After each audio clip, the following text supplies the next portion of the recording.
Open settings.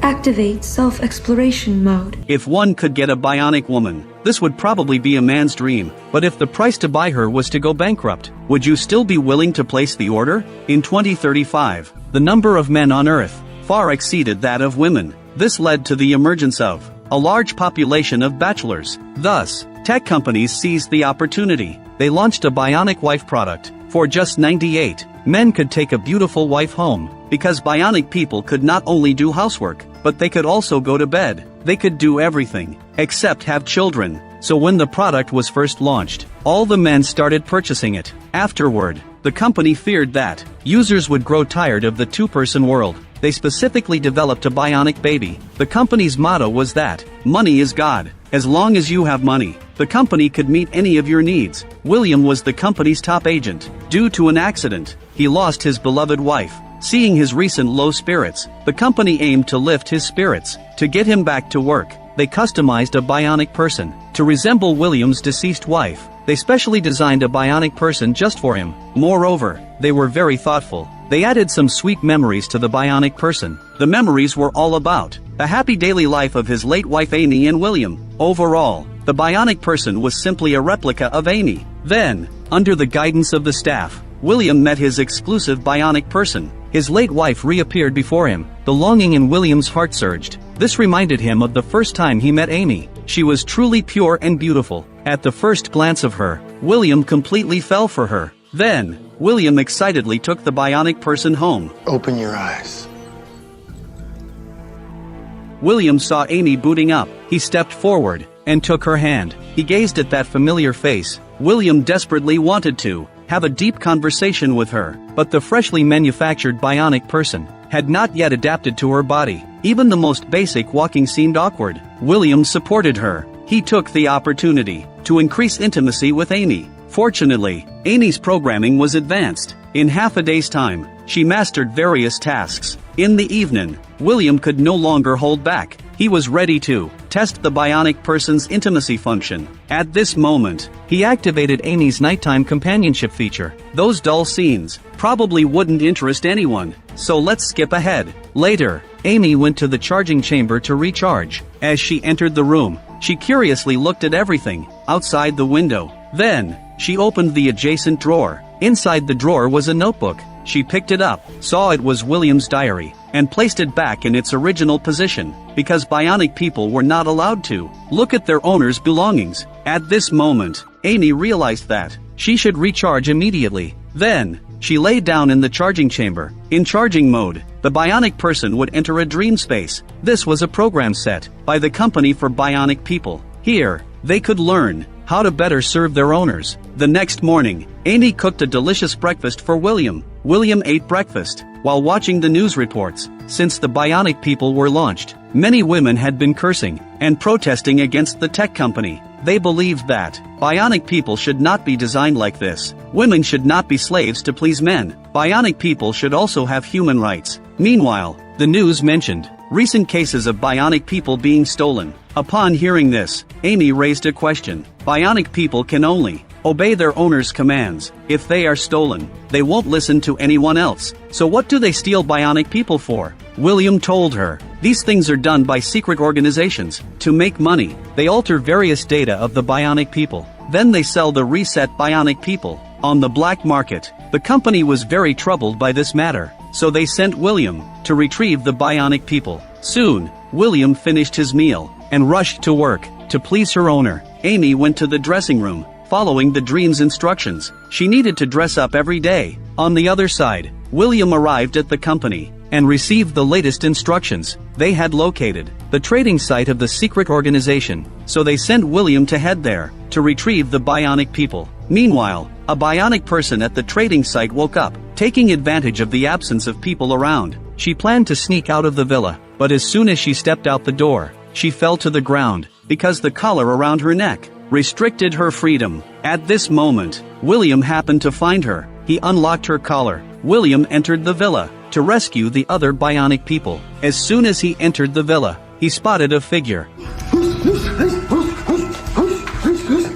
Unexpectedly, the person was having a great time and didn't notice anyone had intruded. William knocked the man out with a punch. Then, he went to the room where the bionic people were held captive. Everything was going smoothly when suddenly someone barged in. Fortunately, William had excellent marksmanship. He shot the intruder dead. After that, William took the bionic people back to the company. His colleagues led them to the memory erasing room. When several bionic people saw William for the first time, they greeted him warmly. William quickly asked his colleagues, "What's going on here?" His colleague replied, "These are the retrieved bionic people. We thought returning them to their owners would solve everything, but they went missing several times afterward, and they often had to be sent back for rebooting due to code errors." On the other side, Amy was too bored at home alone, so she decided to learn something new in the dream space. This time, the learning theme was how to elegantly attend a party. In the previous moment, Amy was dancing with William, but in the next moment, William was unexpectedly taken away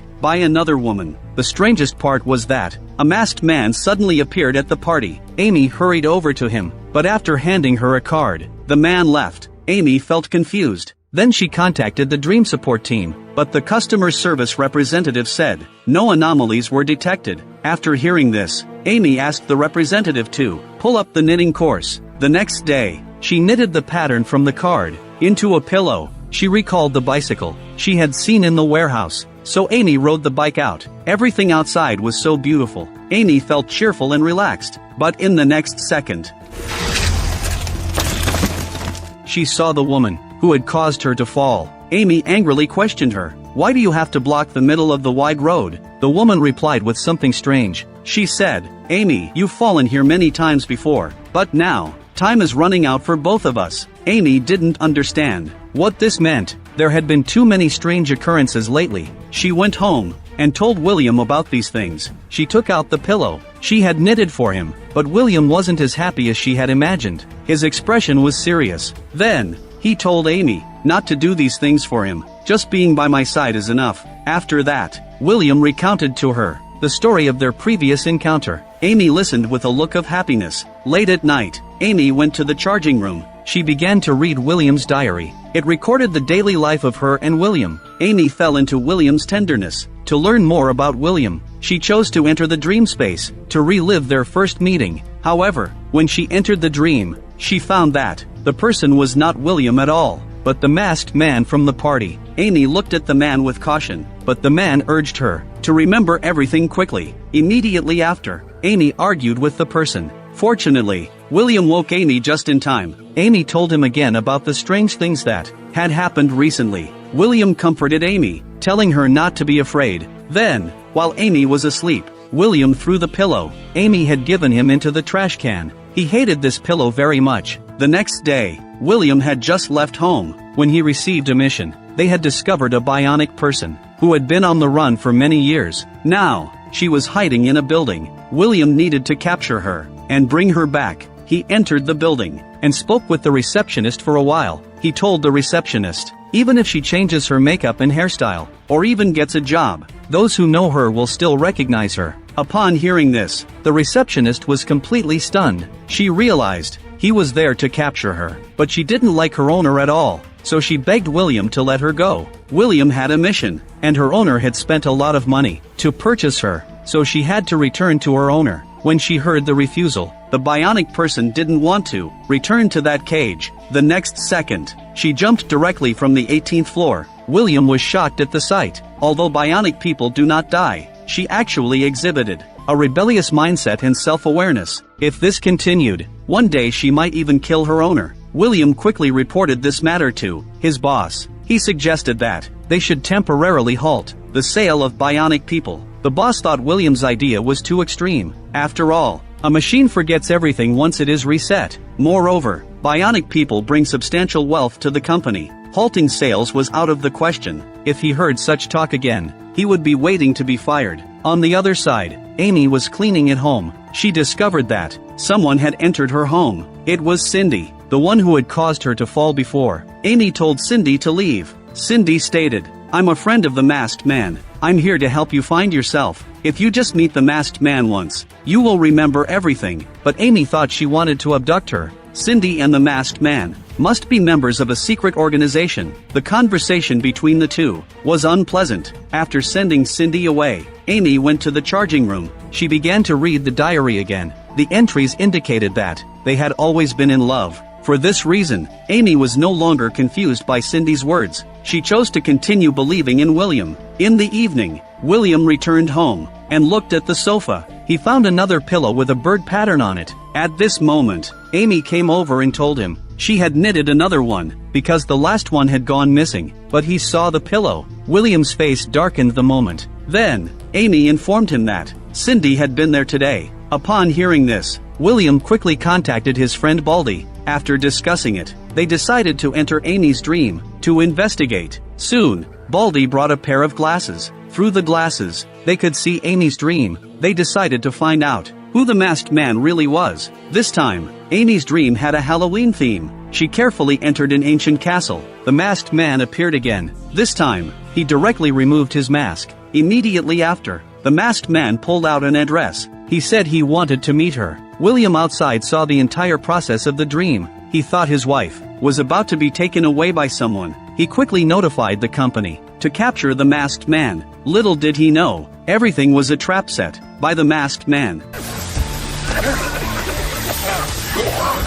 On the other side, William followed his instincts to the park, where he had met Amy. He found the masked man there. William thought the man intended to cuckold him. William fired his gun directly. Afterward, he removed the man's mask, but upon closer inspection, he realized he had been tricked. William reacted quickly and rushed home. At this moment, Amy was sitting on the sofa. Seeing William return, Amy told him that someone had just been there, but they left only a notebook before leaving. William had no choice but to tell Amy the truth. It turned out that Amy had been kidnapped multiple times by the masked man. Jack. William risked his life each time to rescue her. She didn't want Amy to remember her bad experiences, so he had the company erase her memories. Now the masked man was going to act again. William warned Amy not to be deceived. Then, Baldy called William. He said he had almost been killed by the masked man. After hearing this, William told Baldy to come to his house, but Baldy said that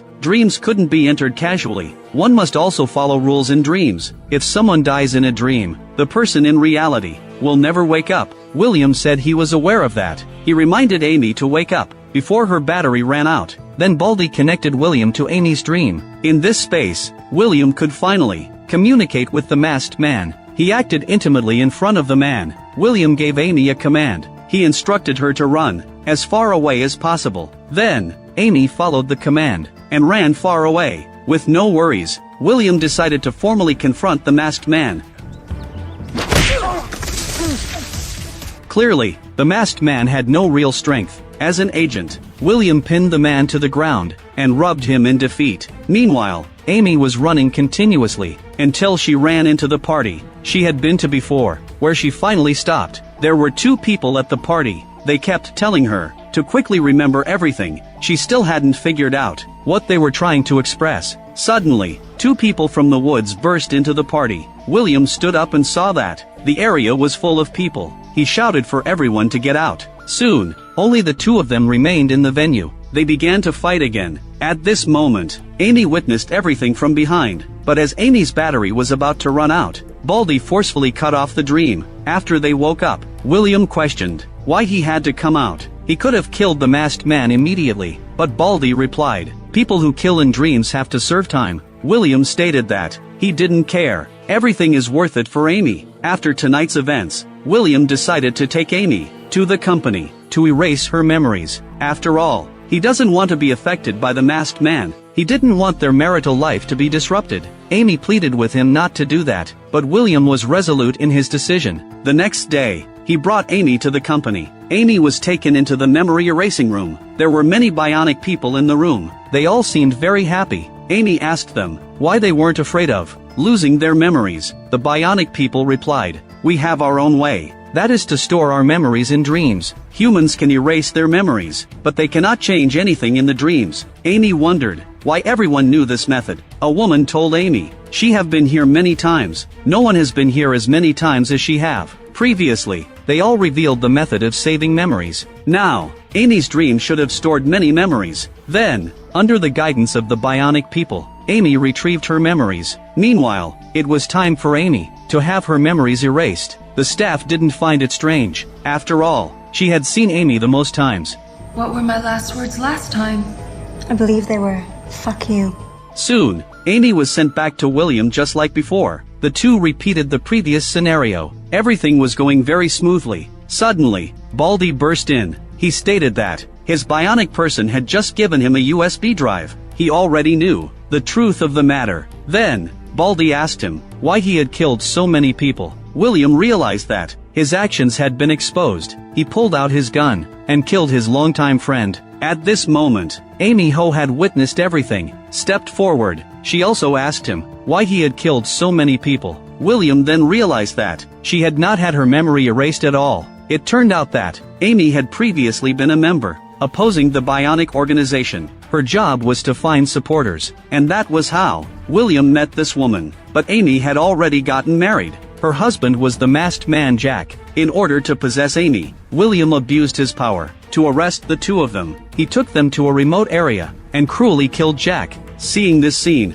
Amy was devastated. She couldn't understand how she had attracted such a madman. Then, William took Amy home and imprisoned her because Amy continually resisted him. One night, William actually killed Amy. The tool he used for suffocation was the bird-patterned pillow. After that, William took out the ring he had purchased. After putting it on Amy, William claimed to everyone that Amy was his deceased wife. Then he pretended to be deeply emotional. He lured the company to create a bionic person for him. Now, Amy was ready to deal with him herself, because the bionic person had a strength enhancement mode. Amy's strength skyrocketed, and she executed a shoulder throw. William cried out in pain from the throw. Amy pinned him to the ground. She began to torment him. The more William screamed, the harder Amy twisted. After all, this man had stolen even her memories with Jack. Then, Amy picked up the bird-patterned pillow, just as he had done to her. She suffocated him.